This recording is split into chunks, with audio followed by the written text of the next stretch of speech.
Hello everyone, कैसे हो आप लोग। आई होप आप लोग अच्छे से प्रिपरेशन अपनी कर रहे होगे। मेरा नाम है सोनू सिंह और मैं यहाँ पे आपको बताने वाला हूँ कुछ ऐसे टिप्स एंड ट्रिक्स जो कि आपको कोई नहीं बताएगा। जब आपका एग्ज़ाम आने वाला है, ये ट्रिक्स आपको बहुत हेल्प करने वाले हैं। जैसा कि आपको पता है, जेईई के एग्ज़ाम का डेट अनाउंस कर दिया है एनटीए ने सेकेंड सेशन का। और जिन लोगों का भी फर्स्ट सेशन अच्छा नहीं गया है, उनके लिए एक अच्छा अपॉर्चुनिटी होने वाला है ये वाला एग्ज़ाम सेशन 2 का। अब देखो, जैसे कि मैं यहाँ पे आपको क्या अलग बताने वाला हूँ। तो जैसे देखो क्या है, सबसे बड़ा प्रॉब्लम ये है ना कि मैक्सिमम लोग क्या करते हैं, टॉपर्स वाले स्ट्रेटेजी देख के उससे खुद को अलाइन करने ट्राई करते हैं। अब आप एक चीज़ सोचो, वो लोग बहुत पहले से सेम चीज़ करे आ रहे होते हैं, उनका प्रैक्टिस बहुत ज़्यादा होता है। वो लोग प्रिपरेशन ही कर रहे होते हैं, कोई कोई सिक्स्थ से, कोई नाइन्थ से। तो ऐसे केस में आप डायरेक्टली उनके स्ट्रेटजी को अपना बना के आप उसके अनुसार अपने आप को अलाइन करो। और फिर क्या होगा, जब आपको अपने हिसाब से रिजल्ट नहीं मिलेगा, आपको लगेगा मैंने इतना मेहनत किया, उसने भी किया, उसका 300 में से 280 आ रहा है, 260 आ रहा है और मेरे यहाँ 60 भी नहीं जा रहा है। तो ऐसे में होती है डीमोटिवेशन। तो ऐसे में काम आता है ना, एक नॉर्मल आदमी का जो स्ट्रेटजी होता है ना, एक जो जिसका एवरेज स्कोर हो या फिर जिसका डिसेंट स्कोर हो, ऐसे टाइप के स्ट्रेटजी से आपको चलना पड़ेगा। क्योंकि देखो, एक तो फैक्ट बात है, आप अगर मान लो बिल्कुल अचानक जीरो से उठ कर ट्राई करना चाहो तो बिल्कुल 300 टारगेट तो नहीं कर सकते हो ना। प्रैक्टिकल होके इस पे सोचना होगा। अब पूरे के चक्कर में आप क्या होते हो, डीमोटिवेट हो जाते हो कि मेरा तो इतना भी नहीं आ रहा है। अभी लास्ट में आपका परसेंटाइल हो सकता है बहुत ख़राब आ गया हो, 80 हो, 85 हो, या फिर उससे भी नीचे हो। तो ऐसा कोई टेंशन लेने वाली बात नहीं है। इस पे हम लोग डिटेल में डिस्कस करने वाले हैं और कुछ मैं आपको ऐसे टिप्स बताऊंगा ना जो कि आपको काफ़ी हेल्प करेंगी। और मैं कैसे बताऊंगा, मैं अपने पर्सनल एक्सपीरियंस से बताऊंगा, क्योंकि मैंने भी जेई मेन एग्ज़ाम दिया था, अच्छे रैंक से क्वालिफाई भी किया था। फिर जेई एडवांस भी दिया था। जेई एडवांस क्वालिफाई नहीं किया क्योंकि मेरा केमिस्ट्री की वजह से। लेकिन उसके बाद फिर मैंने वेस्ट बंगाल जॉइंट क्वालिफाई किया और फिर मैंने वेस्ट बंगाल जॉइंट से यहाँ के गवर्नमेंट कॉलेज में एडमिशन लिया। तो उसके बारे में भी कभी डिटेल में बात करेंगे। ये भी आपके लिए अच्छा ऑप्शन हो सकता है। अभी हम लोग फोकस करते हैं जेई मेन पे, क्योंकि सबसे पहले सामने वही आ रहा है। और बिलीव करो, एंड तक देखो, तुमको पक्का इसका फ़ायदा मिलने वाला है जो भी प्रिपेयर कर रहे हो। तो चलो हम लोग वीडियो को शुरू करते हैं। तो देखो, इस वीडियो में हम 6 टॉपिक पे बात करने वाले हैं। देखो यहाँ पे हमारा पहला एग्ज़ाम डेट, और ये जेई का गेम है ना, एक तरह से इसको मान लो एक गेम है। दूसरा कोई गेम कैसे देखते हो, उसमें प्लेयर्स होते हैं, वो किसी एक गोल के लिए मान लो जीतने के लिए खेल रहे हैं। तो ये भी एक तरह से गेम है, यहाँ पे आप मार्क्स के लिए, परसेंटाइल के लिए, रैंक के लिए खेल रहे हो।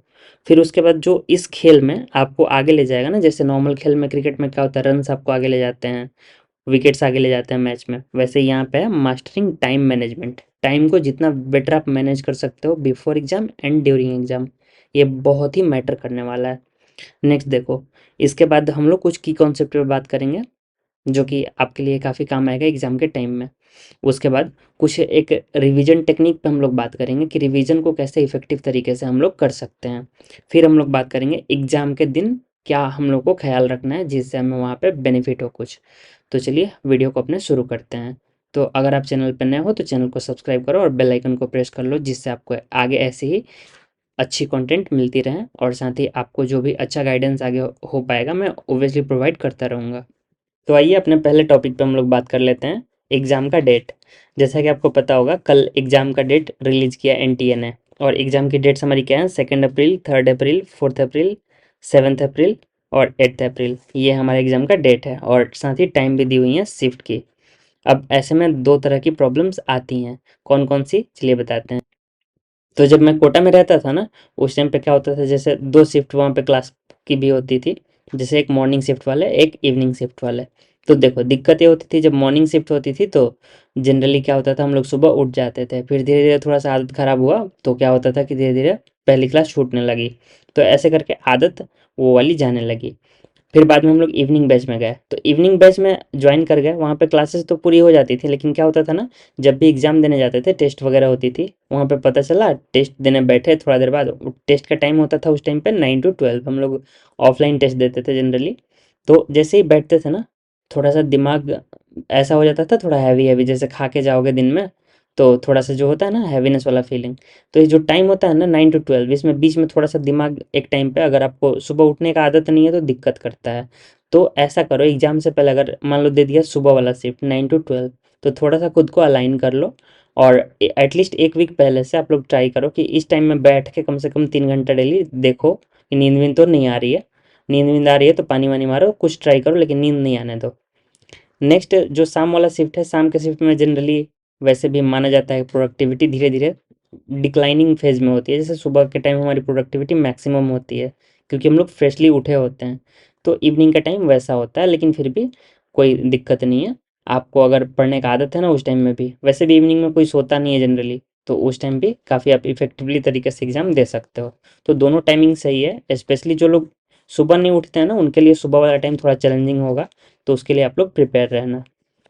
तो चलिए एग्जाम डेट्स की बात हो गई, इसके बाद हम लोग अपने अगले टॉपिक की तरफ बढ़ते हैं। यहाँ से हमारा शुरू होगा अच्छा वाला स्ट्रैटेजी। देखो, सबसे पहले आप लोग एग्जाम दे रहे हो, इतने दिन से आप लोग देखते आ रहे होगे आप लोग को क्या क्या करना होता है।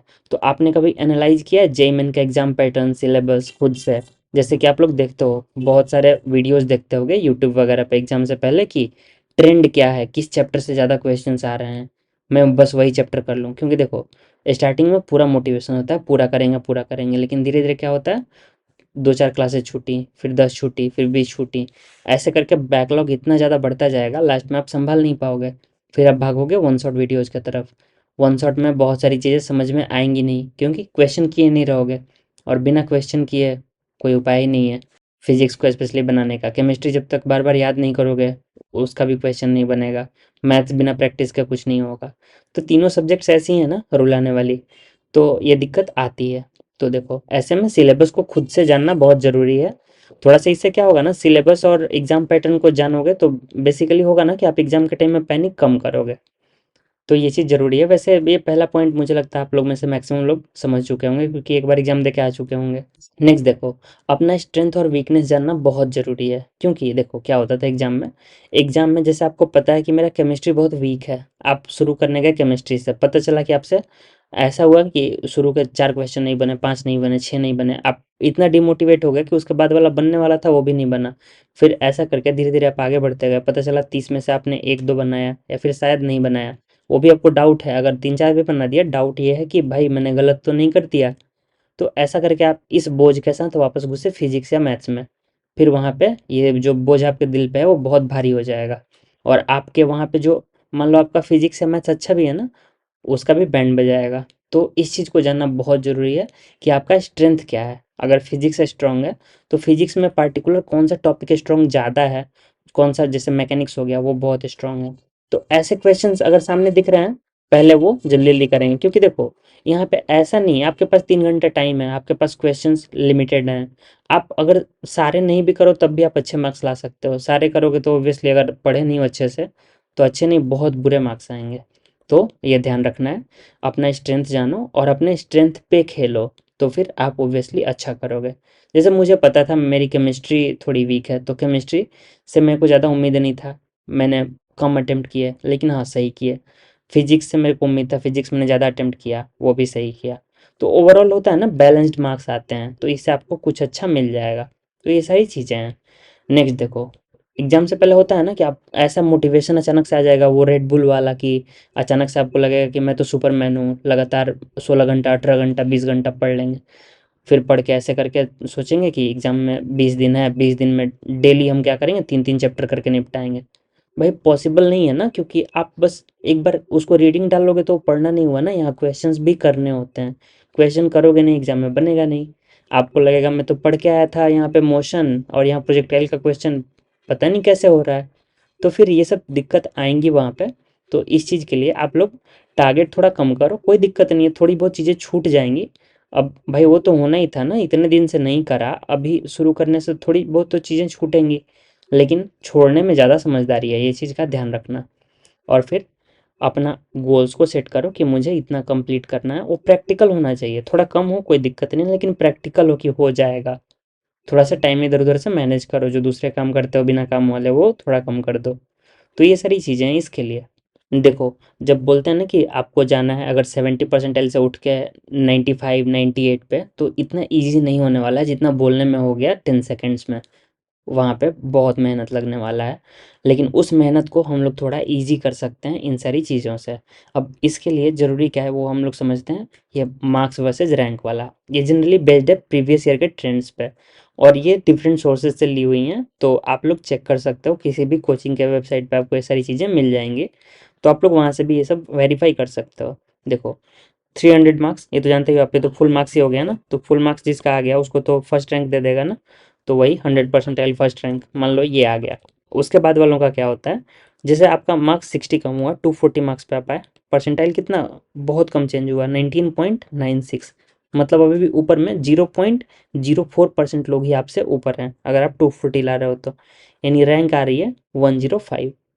अब यहाँ पे देखो इंटरेस्टिंग होता जाएगा, जैसे जैसे आप नीचे जाओगे 200 पे परसेंटाइल थोड़ा सा गिरा, लेकिन रैंक देखो कहाँ से कहाँ चला गया, 105 से 2000। फिर नेक्स्ट देखो 150 मार्क्स जैसे हुआ, परसेंटाइल 99 अभी भी है लेकिन रैंक 9000। फिर वैसे ही देखो 120, फिर 100, 100 पे क्या हो रहा है, सीधा परसेंटाइल 96 और रैंक आपका 35,000 के बाहर। अब यहाँ पे क्या होगा ना, 35,000 के बाहर आप जाओगे, आप किसी भी मतलब नीचे के एनआईटी में भी अच्छे ब्रांच के लिए बहुत स्ट्रगल करोगे, लास्ट लास्ट राउंड तक जाके स्पॉट राउंड वगैरह में हो सकता है किसी लोअर एनआईटी में आपको कोई ब्रांच मिल जाए, जैसे कि प्रोडक्शन हो गया, फूड टेक्नोलॉजी हो गया, वो सब ब्रांच मिल सकती हैं, लेकिन एक अच्छा ब्रांच किसी लोअर एनआईटी में भी आपको नहीं मिलेगा अगर आप जनरल कैटेगरी से हो तो। नेक्स्ट देखो, अब जैसे जैसे नंबर डिक्लाइन करेगा ना, बस 100 से यहाँ बस 50 कम है ना, देखो 96 से 82 परसेंटाइल पे आ गए और रैंक आ गया 1,66,000। सोचो कितना वास्ट डिफरेंस है। ये होता है यहाँ पे, देखो यहाँ 60 नंबर कम आने पे भी ना बस 100 रैंक में डिफरेंस आ रहा था, यहाँ देखो यहाँ 1,05,000 डिफरेंस आ गया मात्र 30 नंबर पे ये। हाँ यहाँ यहीं पे देख लो। तो ये सारी चीज़ें हैं, ये सब आपको जानना होगा कि आपको कहाँ तक जाना है। जैसे आप अगर टारगेट कर रहे हो कि मुझे एनआईटी मिल जाए, अब देखो एक लॉजिक आप दे सकते हो कि नहीं मेरा 80 भी आ गया या 75 भी आ गया, मैं क्वालिफाई कर जाऊंगा एडवांस के लिए। भाई मेंस में इतना बैंड बज रहा है तो एडवांस में कितना बजेगा ये भी तो सोचना होगा ना। तो पहले एक तो सिक्योर करो, अगर आपका मेंस अच्छा जाता है तब ऑब्वियसली एडवांस के लिए टारगेट करोगे। हो सकता है कि आपका एडवांस अच्छा हो लेकिन मेंस से ही तो कॉन्फिडेंस लेके जाओगे ना, तो ये ध्यान रखना है। तो देखो इसमें आइडियली आपको टारगेट करना चाहिए, आप मान लो पहले इसके पहले कितना आप ला रहे हो, अगर 70, 60, 80 ऐसा कुछ परसेंटाइल ला रहे हो, तो आप मान लो इस रेंज में हो 50 के नीचे, तो अभी आपके लिए सबसे प्रैक्टिकल टारगेट यही होगा ना कि आप यहाँ से उठ के ना टारगेट करो आप 120 तक जाना है। 120 जो है वो काफ़ी सेफ मार्क है अगर आप जनरल कैटेगरी के भी हो तो। ये इतना ईजी नहीं होने वाला है, लेकिन वही है, थोड़ा सा स्ट्रेटजी, थोड़ा सा टेक्निक और एग्जाम में अपना कामनेस, तो ये सारी चीज़ें ध्यान रखनी होंगी। तो चलो नेक्स्ट हम बात करते हैं टाइम मैनेजमेंट कैसे करें हम। तो देखो ये बहुत ही इंपॉर्टेंट है। क्यों? क्योंकि टाइम लिमिटेड है। बाकी सारी चीज़ें, किताब आप 10 खरीद सकते हो, 20 खरीद सकते हो, 50 ले सकते हो, क्लासेज आप 10 कोचिंग की ले सकते हो, लेकिन टाइम तो 24 घंटे ही होंगे ना पूरे एक दिन में, तो वो चीज़ मैनेज करना पड़ेगा, उसके लिए कोई उपाय नहीं है। तो देखो अपना क्या करो, सबसे पहले एक अपना स्टडी प्लान बनाओ जो कि डिफरेंट सब्जेक्ट को टाइम दे। और यहाँ पे एक चीज़ आप कर सकते हो, जो सब्जेक्ट आपको 2 साल में समझ में नहीं आया उसको आप सोचो कि एक एक हफ्ता में मैं तो इसको ज़्यादा थोड़ा टाइम दे दूंगा तो इसको तो फोड़ दूंगा, ऐसा नहीं होगा। जब आप 2 साल में नहीं समझ पाए तो एक हफ्ता में तो भाई प्रैक्टिकल बात नहीं है ना। तो इसलिए आपका जो स्ट्रॉन्ग पोर्शन है ना उसको बेटर रिवाइज करो, कि उससे अगर क्वेश्चन आता है ना, जैसे स्ट्रॉन्ग आपका मैथ्स है तो मैथ्स पे थोड़ा ज़्यादा टाइम दो, क्योंकि मैथ्स का क्वेश्चन छोड़ना नहीं है, क्योंकि यहाँ पे ऐसा तो है नहीं ना, जेई मेंस में तो इंडिविजुअल कट ऑफ होता नहीं है। आप 100 नंबर ला दो मैथ्स में ही, आपसे थोड़ी वो पूछने आएगा कि तुम 100 नंबर लाए थे तुझे मैं एनआईटी नहीं दूंगा, ऐसा कुछ नहीं बोलेगा वो। तो आप ऐसा कर सकते हो कि जो आपका स्ट्रेंथ है उस पर आप ज़्यादा टाइम दो। और दूसरा देखो, prioritise high weightage topics and concepts, मतलब ऐसे टॉपिक्स जो कि प्रीवियस ईयर्स में काफ़ी ज़्यादा आ रहे हैं, कंटिन्यूअसली आ रहे हैं, उनसे क्वेश्चन आ ही रहा है, वो सारी चीज़ों को आप बिल्कुल प्रायोरिटी दो। तो उस टॉपिक को आप ज़्यादा वेटेज दो जिससे हर साल कंटिन्यूअसली क्वेश्चन आ रहा है, हर शिफ्ट में ही आ जा रहा है, तो उन सबको इग्नोर आप नहीं करो। नेक्स्ट देखो, मॉक टेस्ट जो भी आप देते हो ना, उसको मॉक टेस्ट को दो, रेगुलर दो, क्योंकि मॉक टेस्ट से ही आप जान सकते हो कि आप कितने प्रिपेयर हो। मॉक टेस्ट ही आपको इम्प्रूवमेंट का स्कोप देगा। और देखो मॉक टेस्ट दे के उसको भूल नहीं जाओ कि मॉक टेस्ट दिया मेरा रिस्पॉन्सिबिलिटी खत्म, आप देखो उसके सॉल्यूशंस देखो कहाँ पे गलत किए वो देखो, और किस पोर्शन में आपके अगर स्ट्रॉन्ग पोर्शन में गलती हो रही है तो फिर सिली मिस्टेक क्यों हो रही है, कैलकुलेशन मिस्टेक है या फिर क्या है, उसको आप लोग एनालाइज करो। नेक्स्ट हम बात करते हैं कुछ की कॉन्सेप्ट की। जैसे देखो, सबसे पहले जो बेसिक चीज़ें होती हैं ना हर एक चैप्टर की, हर एक चैप्टर में कुछ ना कुछ फंडामेंटल्स होंगे, जैसे कि, तो उन चीज़ों को आप लोग एक बार समझो सबसे पहले।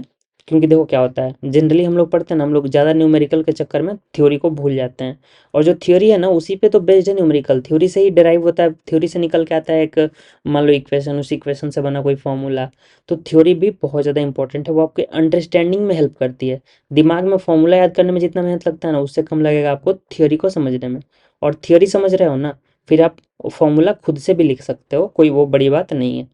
और देखो, सेकंड चीज़, जो भी इंपॉर्टेंट फॉर्मूलाज एंड थ्योरम्स हैं, आई होप आप सभी के पास अभी तक वो होगी एक बुक जो छोटी सी आती है फॉर्मूला वाली, वो बुक आप लोग रखे होगे, या फिर अपना खुद का फॉर्मूला वाला एक बना के रखो, एक शॉर्ट नोट टाइप का बना लो। तो देखो, वो आपका यहाँ पे काफ़ी हेल्प करने वाली है, जैसे कि एग्ज़ाम के एक दिन पहले आप लोग उसको ज़रूर रिवाइज करना, क्योंकि एग्ज़ाम के सुबह करोगे तो और हौच पौच हो जाएगा।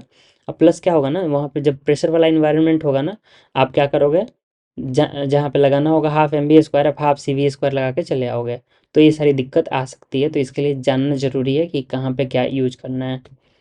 नेक्स्ट देखो, practice a variety of problems to gain confidence and improve speed. ये जो सबसे इंपॉर्टेंट है, आप ढेर सारे मॉक्स दोगे ना, वहाँ से बहुत सारे अलग अलग तरीके के क्वेश्चंस करोगे। उससे क्या होगा, क्वेश्चन सही होंगे, आपको धीरे धीरे कॉन्फिडेंस आएगा। हो सकता है पहले बार में नहीं है, दूसरे बार में आए, तीसरे बार में आए, लेकिन वहाँ से आपको कॉन्फिडेंस आएगा और वो आपको स्पीड भी बूस्ट करेंगे। इसलिए क्वेश्चन प्रैक्टिस बहुत ज़रूरी है, और क्वेश्चन प्रैक्टिस का वन ऑफ द बेस्ट तरीका है मॉक्स। अब बाकी जो क्लास में टीचर ने मार्क करवा रखे हैं इंपॉर्टेंट क्वेश्चन कि बेटा इसको एग्जाम से पहले ज़रूर देखना, अब तो देख लेना। नेक्स्ट देखो, हम बात करते हैं कुछ रिवीजन टेक्निक्स की। जैसे रिवीजन कैसे आप इफ़ेक्टिवली कर सकते हो। तो देखो, जैसे क्या होता है ना, आप लगातार याद करोगे, जैसे अभी मान लो किसी चीज़ को याद किया, अब उसको एक ही चीज़ को ना अभी ही लगातार 1 घंटे में 10 बार रटे जा रहे हो, तो उससे वो याद नहीं होगा। उससे बेटर मतलब पड़ेगा ना कि आप उसको आज याद किए, फिर उसको छोड़ दो, 1 दिन 2 दिन बाद फिर वापस से एक बार देख लो पूरे को। मतलब अभी कम टाइम दो, अभी जो मान लो उसको 3 घंटे में 3 बार रीडिंग डालने वाले थे, उसको अभी 1 घंटे में एक ही बार डाल लो, एक बार फिर 3 दिन बाद डाल लेना। तो ऐसे करके ना आपको याद वो ज़्यादा बेटर तरीके से हो जाएगा और आपके एक्टिव मेमोरी में रहेगा। नेक्स्ट देखो, अगर आपको अभी तक कोई डाउट है ना, तो क्लियर करने का है, इसके बाद तो भाई मौका नहीं मिलेगा ना, जेईई मेन के बाद तो डाउट पूछने नहीं जाओगे कि सर ये क्वेश्चन आया था, ये कैसे बनेगा, तो फिर मास्टर भी भगा देगा। तो अभी जो भी डाउट्स आ रहे हैं, अगर कोई कॉन्सेप्चुअल डाउट है, उनको अभी ही क्लियर कर लो, ये लास्ट चांस है। और देखो, दूसरा, अपना खुद को मोटिवेटेड रखना है। और देखो, खुद पे बहुत ज़्यादा प्रेशर नहीं दो, ऐसा अनरियलिस्टिक टाइप का कि नहीं मुझे तो इस बार ऐसा करना है, मुझे 99 ला देना है, 100 ला देना है। या फिर ऐसा भी नहीं सोचना है कि मेरा नहीं आया तो क्या होगा, भाई एक यही एग्ज़ाम थोड़ी है, और भी एग्ज़ाम्स हैं, और इसके अलावा एक यही करियर थोड़ी, और भी करियर्स हैं। लेकिन देखो, सबसे बड़ा बात है कि आप इसको करो, आप अपना 100% दो, लेकिन ऐसा ना हो कि इसी से दब जाओ, ये आपके परफॉर्मेंस को और नीचे ले जाएगा। ये भी मेरा पर्सनल एक्सपीरियंस है, तो इसको बिल्कुल लाइटली नहीं लेना, इसको आप ध्यान रखना। आप लोग हमेशा टारगेट को रियलिस्टिक रखो, और खुद को ज़्यादा डिमोटिवेट नहीं होने दो। थोड़ा बहुत डिमोटिवेशन आएगा, लेकिन फिर वहीं थोड़ा सा मोटिवेट करो खुद को और आगे बढ़ो। और देखो, बहुत ज़्यादा नहीं पढ़ो, अब ऐसा नहीं होगा कि एक दिन में आप पढ़ लो बिल्कुल 16 घंटा 17 घंटा, तो ये भी प्रैक्टिकल नहीं है। आप जितना पढ़ पा रहे हो उतना पढ़ो, लेकिन ये भी नहीं करना कि अब 7-8 घंटे भी नहीं पढ़ो, फिर तो दिक्कत होगी। ये एग्ज़ाम के लिए इतना ज़रूरी है, क्योंकि अब तो 20 दिन है बस, तो इसलिए ये चीज़ आपको ध्यान रखनी है। नेक्स्ट देखो, एग्ज़ाम के दिन क्या करना, वो सबसे मतलब एग्ज़ाम के दिन मतलब ऐसा नहीं कि एग्ज़ाम जिस दिन है उस दिन का बोल रहा हूँ। जैसे आपका मॉर्निंग शिफ्ट है तो एक दिन पहले, अगर इवनिंग शिफ्ट एग्ज़ाम है 3 बजे है, तो उस दिन सुबह में आप सबसे पहले ना जो भी इम्पोर्टेंट फॉर्मूला और कॉन्सेप्ट वाला जो भी चीज़ आप बना कर रखे हो शॉर्ट नोट्स, उसको रिवाइज करना अच्छे से। वो मतलब इतना ही रखना ना कि वो 1 घंटे 2 घंटे में रिवाइज हो जाए। जैसे कि एक वो भी होता है ना हमारा माइंड मैप टाइप का, तो अगर वैसा कुछ है तो भी बेस्ट है, आप उसको लो और उसका यूज करो एग्ज़ाम के एक दिन पहले, अगर मॉर्निंग शिफ्ट है तो, और अगर इवनिंग शिफ्ट है तो फिर एग्ज़ाम वाले दिन। और सेकंड चीज़ देखो, खुद को शांत रखना एग्ज़ाम में, और फोकस्ड रखना। अंदर जाओगे ना, अगर ज़्यादा पहले चले जाओगे तो क्या होता था हमारे टाइम पे ना, जैसे सेंटर में गए वहाँ पे, मतलब जनरली होता था कि अगर आउटर सेंटर है ना, जान पहचान के कोई नहीं मिलते थे। जैसे हमने सेंटर दिया था कोटा से दिल्ली, तो दिल्ली में जान पहचान के कभी नहीं मिलते थे जनरली। तो वैसे में क्या होता है ना, थोड़ा सा मतलब अंदर में देखोगे टेंस्ड फेस, ढेर सारे सारे लोगों के चेहरे दिखेंगे बिल्कुल जैसे कि कोई जंग पे आए हुए हों इस टाइप से। तो वैसे में क्या होगा ना, तुम्हारा स्ट्रेस भी साथ साथ बढ़ता जाएगा। तो वैसे में थोड़ा सा ध्यान रखना है, ट्राई करना है खुद को शांत करना है, क्योंकि जैसा सबका सिचुएशन है ना वैसा सिचुएशन खुद का भी लेके चले जाओगे, फिर सब उसी कैटेगरी में चले जाएंगे ना, एक ही कैटेगरी में डिप्रेस्ड, वहाँ पे स्ट्रेस टाइप के। तो ऐसे में परफॉर्मेंस आपका डाउन हो जाएगा। तो इसलिए थोड़ा सा मोटिवेटेड रहो, और वहाँ पे स्ट्रेस खुद पे नहीं आने तो खुद को शांत रखो, गहरी सांस लो, जैसे मतलब बेटर फील करो, बस वैसे करो। और जनरली ट्राई करो एग्ज़ाम में थोड़ा एंट्री शुरू होने के कुछ देर बाद जाने, जैसे मिडिल में एंट्री करो, ऐसा भी नहीं कि इतना लेट कर दो कि वो नहीं जाने दें, या फिर बिल्कुल अर्ली चले जाओ, जाके अंदर बिल्कुल हक्के बक्के बहुत छक्के से सबको देख रहे हो। तो ये सारी चीज़ें ध्यान रखनी है, नहीं करनी है। नेक्स्ट देखो, जब आप क्वेश्चन बनाना ना, तो आप ये मॉक टेस्ट से ही आदत डाल लो। आप एक क्वेश्चन को ना ज़रूरत से ज़्यादा टाइम नहीं दो। ऐसे क्या होगा ना, जैसे कि मान लो आपका बहुत फेवरेट टॉपिक है, बहुत ही ज़्यादा फेवरेट टॉपिक है रोटेशनल मोशन, उससे आ गया मस्त वाला क्वेश्चन, और उन्होंने इसलिए दिया है कि ये क्वेश्चन किसी से नहीं बने, और आप सोचे कि नहीं आज तो बना के जाएंगे। फिर ये क्या करेगा ना, आप बनाने जाओगे, एक तो पहले सबसे पहले कॉन्सेप्चुअल दिक्कत आएगी शुरू में, आप फिर भी आप उसको मान लो क्रैक किए 7-8 मिनट 10 मिनट लगा के, फिर लास्ट में कैलकुलेशन वो लोग ऐसा दिए रहेंगे ना कि आप उसको कैलकुलेट कर रहे हो, पता चला कहीं सिली मिस्टेक कर दिए, होगा क्या, आपके -1 मार्क्स, 4 मार्क्स जो बना मिलने थे वो भी गए, -5 हो गया, और आपका टाइम भी लगभग 15-20 मिनट ले गया। ओवरऑल क्या होगा, नुकसान। तो ऐसा गलती नहीं करो। आप सबसे पहले ऐसे क्वेश्चंस कोई बनाओ ना जो कि दिए हुए टाइम में बन रहे हैं, मतलब 2 मिनट के अंदर अंदर बन रहे हैं, ऐसे क्वेश्चन टारगेट करते जाओ। जहाँ लगे ना कि ये ट्रिकी क्वेश्चन है या ज़्यादा टाइम ले रहा है, आप उसको छोड़ के थोड़ा आगे बढ़ो और अच्छे क्वेश्चंस मिलेंगे। क्योंकि पेपर में बहुत सारे क्वेश्चंस हैं ना, 75 क्वेश्चंस हैं। तो ऐसा तो है नहीं कि एक क्वेश्चन छोड़ देने से कुछ बहुत ज़्यादा दुनिया लुट जाएगी टाइप से। तो इसलिए आगे बढ़ना है। क्योंकि देखो, जो 300 ला रहे हैं ना वो भी इंसान ही है, बस ये है कि वो थोड़ा हमसे ज़्यादा पहले से प्रिपेयर्ड हैं, हम लोग थोड़ा सा लेट हैं। तो कोई दिक्कत नहीं है, इसको आप कवर कर सकते हो, आप लोग इसको अच्छे से वाइजली हैंडल करो। तो इतनी सारी हमारी बातें थी, ये मेरा एक्सपीरियंस था जो कि मैंने आपके साथ शेयर किया। और देखो, मतलब बहुत ज़्यादा परेशान नहीं होना है, ठीक है कोई बात नहीं। पहला अटेम्प्ट जो था वो अच्छा नहीं गया, सेकंड ट्राई करो, जितना बेटर हो पाए उतना बेटर लाओ। फिर इसके अलावा और भी जो भी दूसरे एग्ज़ाम्स हैं जैसे कि WBJE, आई होप आप सबने फॉर्म भरा होगा, तो ये भी एग्ज़ाम दो, यहाँ भी आपको ऑप्शंस मिलती हैं सकते हो। बाकी थोड़ा सा अगर पैसे खर्च करने हैं तो फिर आप उधर VIT वगैरह का फॉर्म भर सकते हो, और भी बिट्स वगैरह हैं उन सब के तरफ भी जा सकते हो, आपको ऑप्शंस बहुत सारी मिलेंगी। लेकिन देखो बात ये है ना कि आप अगर मेहनत करके IIT NIT ले रहे हो तो वो थोड़ा आपको बेटर फील देगा, या फिर आप गवर्नमेंट कॉलेज में आ रहे हो। तो देखो, एक बेसिकली एक अच्छी बात है, जैसे यहाँ वेस्ट बंगाल में जो गवर्नमेंट कॉलेजेस हैं ना उनकी फ़ी बहुत ज़्यादा कम है, मतलब IIT NIT से भी कंपेयर करोगे तो नेग्लिजिबल है। ये हम लोग डिस्कस करेंगे किसी दिन और वीडियो में। लेकिन बस यही बात है कि आप लोग मतलब निराश नहीं हो, जो भी कर रहे हो अपना 100% दो, अपना एग्ज़ाम का प्रिपेयर करो। मान लो एग्ज़ाम आप प्रिपेयर कर रहे हो मेंस के लिए भी, आप 8 तारीख तक मेंस ख़त्म हो जाएगा, फिर उसके बाद 20 डेज ऑलमोस्ट मिल जाएंगे WBJE के लिए। तो आपकी प्रिपरेशन अच्छी रहेगी ना, आप थोड़ा सा और प्रैक्टिस कर लोगे, मैथ्स थोड़ा और इम्प्रूव कर लोगे, आप WBJE में भी अच्छा स्कोर करोगे। तो ये सारी बातें हैं, आप लोग इस पे काम करो। बाकी जो भी आपको लगता है, आपको कुछ भी डाउट है किसी भी चीज़ से रिलेटेड पढ़ाई के बारे में, तो आप उसको लिख सकते हो कमेंट में, उसका हम लोग ज़रूर मिलके सॉल्यूशन करेंगे। तो चलिए मिलते हैं आप सभी से अगले वीडियो में।